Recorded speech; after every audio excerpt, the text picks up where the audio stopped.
What's going on, man? Welcome back to the basement.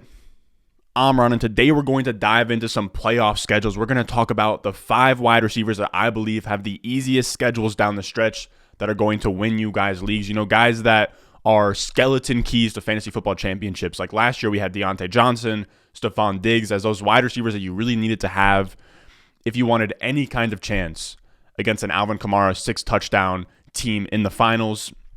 And you even had rookies last year like Brandon Aiyuk, Justin Jefferson, Chase Claypool. Year before that, you had A.J. Brown and Deebo Samuel as, rookie wide receivers that really gave you an edge in the playoffs because we know rookie wide receivers, they produce more down the stretch. So that's what we're going to dive into today because we have Week 14 this week, and then next week starts playoffs.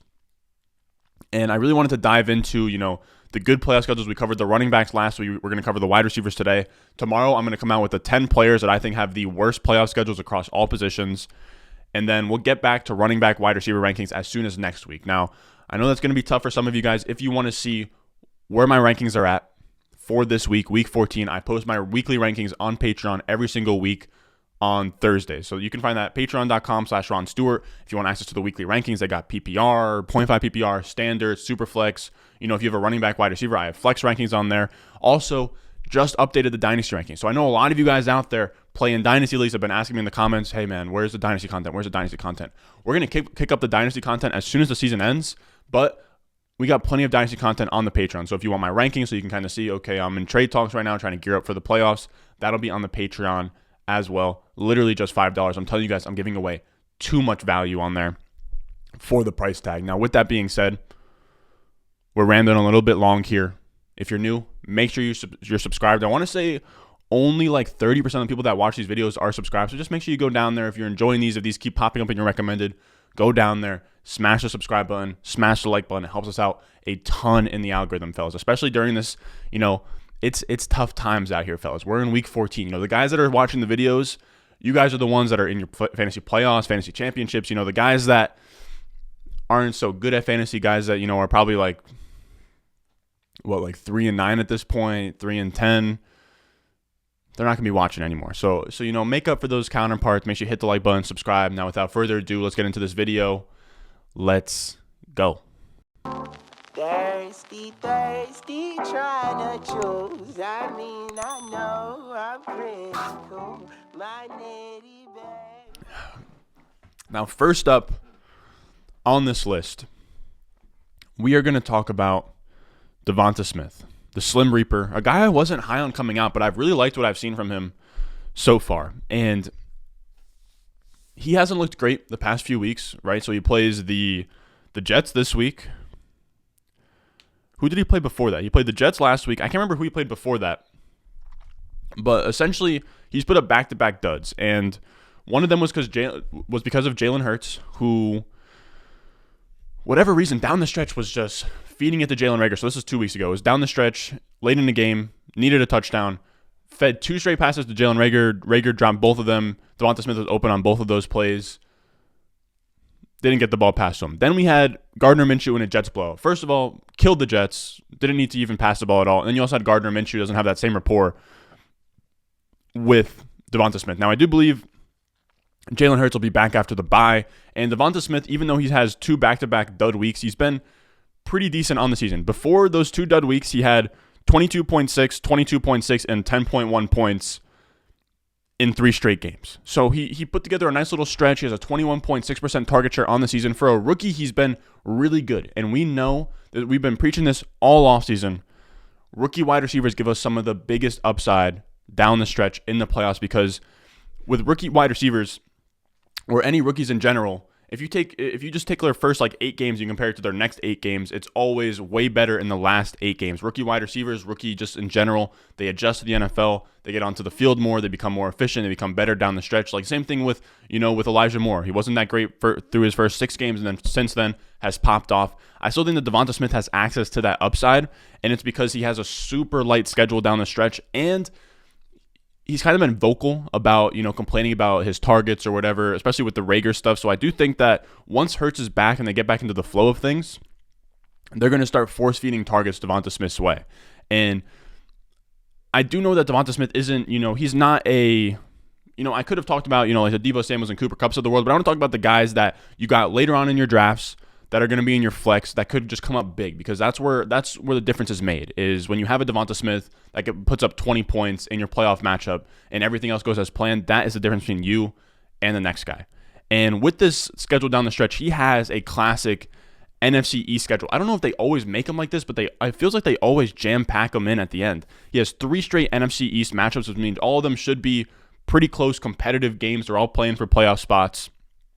And they're all really light. This is maybe the best schedule, or the best final 3-game schedule on this entire list. Or it's up there for one of the best, because he has Washington at home, who's giving up the 3rd most fantasy points to opposing wide receivers. Then he has the Giants, who's giving up the 11th most fantasy points to opposing wide receivers. Then Washington again. He's going to absolutely dot up Washington. The Giants, I think that they're still, giving up the 11th most fantasy points to opposing wide receivers. I think is still, they are not a great secondary by any means. So I think the Jaylen Waddle just came out and dotted them up. So I believe, Devonta Smith has a pathway to being a league-winning asset in fantasy just because of that schedule, because he's a rookie. He's shown on the peripherals that he looks good. Now, moving on to our next player, we're going to talk about Jaylen Waddle, who's a little bit more of a clear league winner. And yes, it's another rookie, but this one is a little bit different. He has been the wide receiver 5 in fantasy points since week 9. He's tied for 2nd in the NFL in catches. He has 86 catches on the season, which is insane. 86 catches on the season as a rookie, and we're not even into week 14 yet. So 13 games, 86 catches. That's still just a wild stat to read for a rookie like Jaylen Waddle, who kind of came into the NFL as more of like a perceived deep threat, but they've been using him in like kind of an all-purpose role, and it's been working out really nice. And on top of being 2nd in the NFL in catches, wide receiver 5 since week 9, he's wide receiver 16 in points per game on the entire season. And why I love him as a playoff league winner type wide receiver is his explosive ability. Like in college, he was a home run hitter.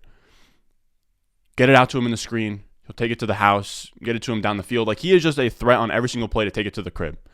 If you guys remember, did you guys watch it was Alabama versus LSU. That was back when it was Tua versus Joe Burrow. I'm trying to think if Mac Jones was in that game, but I believe it was Tua. And Jaylen Waddle, he returns a punt, gets his face mask just absolutely spun around, still takes it to the crib on a punt return. Like he is just a problem with the ball in his hands. And he's shown that in the fantasy box scores. He has now had 2 28-plus point games. So he has explosive potential at any point in time during the playoffs, and that could also win you games, especially when you look at the schedule. Another guy, really light schedule. You have the Jets at home, at Miami, which, of course, the Jets are allowing the 16th most fantasy points to opposing wide receivers, but at the same time, it's the Jets secondary, and they suck. The only reason that isn't higher is just because teams are usually killing the Jets, and when you're killing the Jets, you can just run on them. But per Football Outsiders are like a bottom 5 pass defense. Then you have New Orleans, who's giving up the 2nd most fantasy points to opposing wide receivers.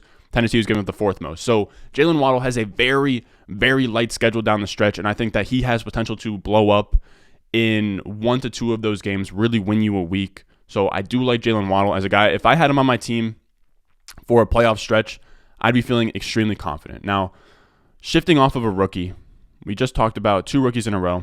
You guys are probably like, is this just going to be you highlighting rookies now? We're going to talk about Brandon Aiyuk. And this is a guy you guys know that I have a love-hate relationship with Brandon Aiyuk because I love him. His rookie year, boy, it was insane. Comes out here, in Kyle Shanahan's doghouse. Apparently, Trent Sherfield is out here playing better. Now, I saw a comment the other day that was saying, Kyle Shanahan is in practice every week. That's why Trey Lance isn't starting over Jimmy Garoppolo. If Trey Lance looked good in practice, he'd be over Jimmy Garoppolo. What I would say to that is, at one point in time, Kyle Shanahan believed that Trent Sherfield looked better in practice than Brandon Aiyuk. I think he lets his ego get in the way of, talent evaluation, but that's neither here nor there. Now, when we're talking about Brandon Aiyuk, I know he just had a disappointing week, and we all have that sour taste in our mouth where Deebo Samuel's gone, and Aiyuk was supposed to, pop off, have this huge, huge week, and it didn't happen. Now, what I would say to that is, first of all, take a breath. I think he had maybe 3 or 4 catches for 66 yards. 10 weeks ago, we would have taken that and been super happy in week 3 or 4. On top of that, it was a Kittle game. George Kittle went out there. It was like his first ever 2-touchdown game. He looked amazing. The thing about Aiyuk is he still saw a 20% target share. I'm also not of the belief in vacated targets. So Deebo Samuel leaving doesn't necessarily mean a bunch more targets for Aiyuk. Because on the flip side, Aiyuk played so well as a rookie last year, but people want to say, Deebo wasn't there, Kittle wasn't there, that's why he looked so good. That's not exactly how it works. If you demand targets, you looked good out there in the NFL as a rookie, then you are a good player, right? It doesn't matter who else is out there on the field, because you also had guys last year like Jalen Reagor who had a wide receiver room all to himself, like Michael Pittman had a wide receiver room all to himself, and they all didn't produce. So just because you're out there and you're the only guy out there doesn't mean that you're entitled to. Aiyuk had like a 23% target share, 15.6 points per game. It's like the wide receiver 16. So you don't put up those kinds of numbers just because Deebo's not there. And it shows on the reverse of that is Deebo isn't there. It doesn't mean Aiyuk is just going to go crazy. Now, I'll be honest with you, Aiyuk has regressed a little bit this year. I do still believe in the talent long term. And even with this dud, Brandon Aiyuk is still the wide receiver 18 in points per game in the last 5 weeks. So he's still, on a solid run of performances here. He's had his good games coming with Deebo. Deebo could miss more games, which means Aiyuk could see a small tick up, right? If you believe in that kind of thing. Or Deebo comes back and he demands more coverage from Brandon Aiyuk.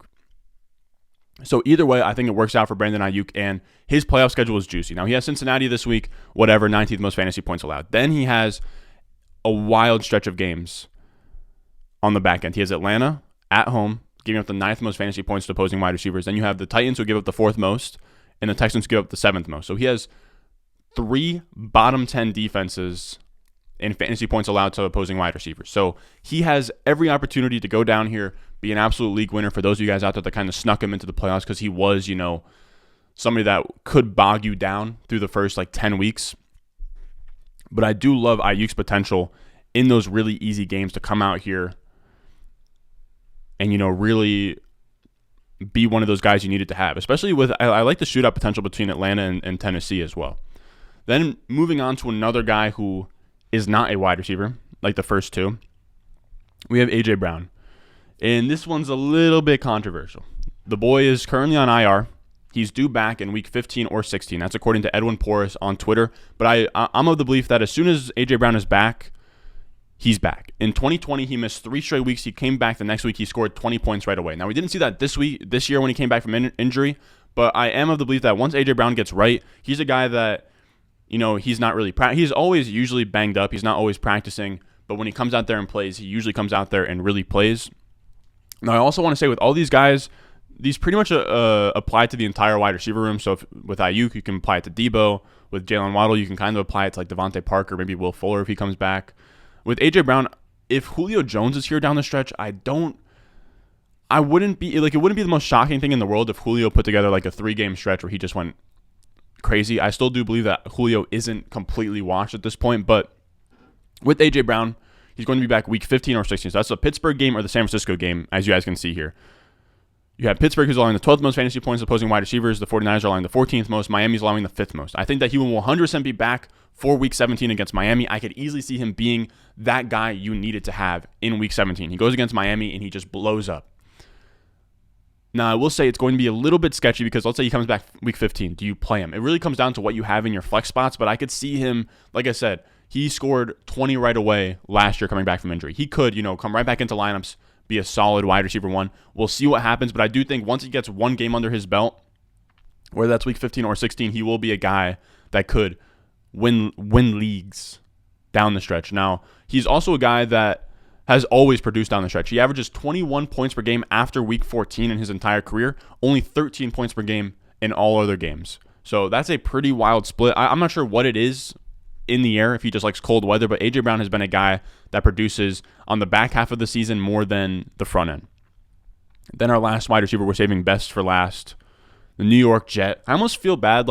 I've caught myself kind of giving Elijah Moore a hard time either in dynasty rankings, weekly rankings, rest of season rankings, because I don't want my Jets bias to affect it too much. So I've almost made it tougher on him to, come out here and kind of impress me. But he has done everything I could have asked of him. Oh, I kicked the camera on accident. Everything I could have asked from him and more. It's genuinely insane. The guy is balling out of his damn mind. I don't know if you guys saw that video, but it was like it was Elijah Moore got drafted. AJ Brown was there, and he was like crying with Elijah Moore. Maybe AJ Brown got drafted.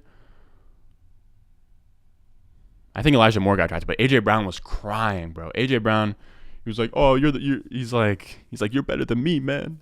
But yeah, dude, Elijah Moore, he's the truth. This is an insane stat to say from a rookie wide receiver. This is a rookie wide receiver that has had the quarterbacks Zach Wilson, Joe Flacco, Josh Johnson, and Mike White.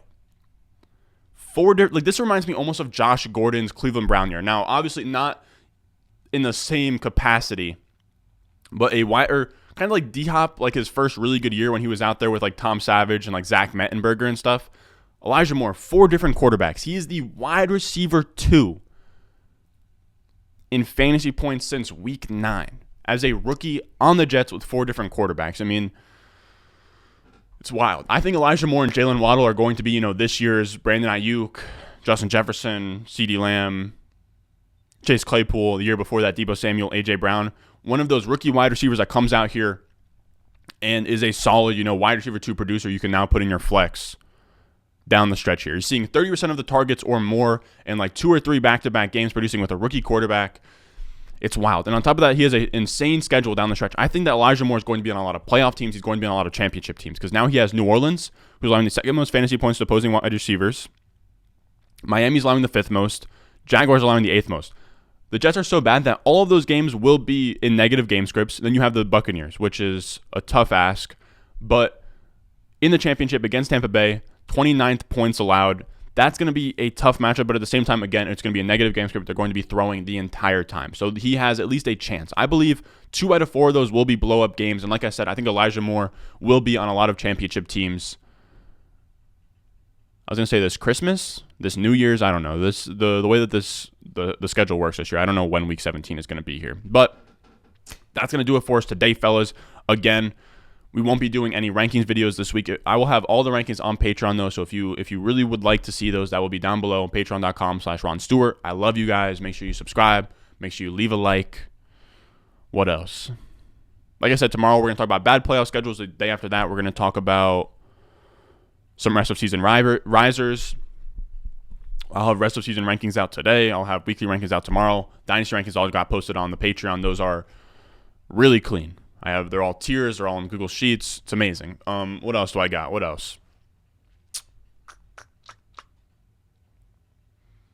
I'm going to the Seton Hall basketball game on Thursday.